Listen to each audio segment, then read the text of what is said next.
It is the duty of every Muslim to convey the message of Islam to those who are not aware of it. It's compulsory for every Muslim to do dawah. Dawah means an invitation, a call to the non-Muslims. It is the duty of every Muslim that he invites the non-Muslims towards Islam.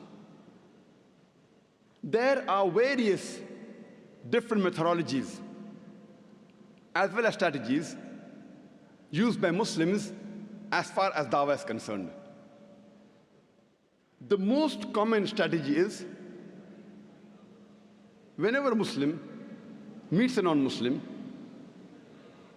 he speaks 100 good things about Islam.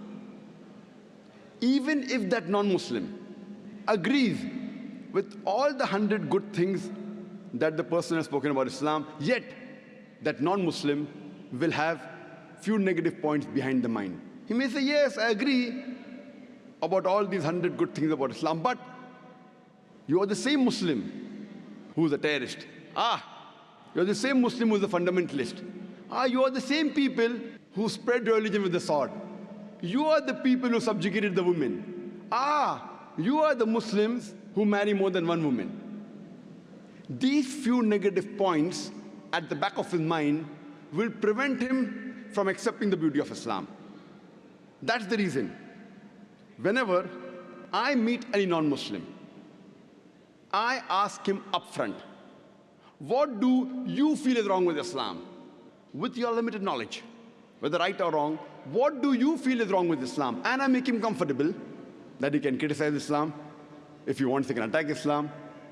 I make him comfortable and I ask him, what does he feel is wrong with the religion of Islam?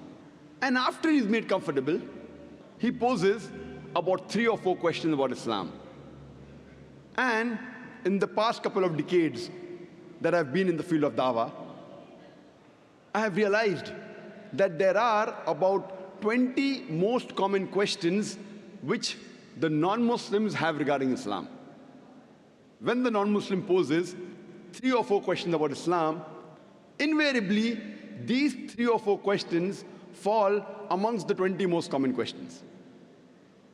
If all the Muslims know the reply to these 20 common questions posed by the non-Muslims with reason, logic and science, with the quotation from Quran and Sahih Hadith, and the quotation of the scripture of the non-Muslim, even if he cannot make the non-Muslim accept Islam, at least he can neutralize the animosity that is there in the minds of the non-Muslims. At least he can neutralize the negative feeling that the person has regarding Islam.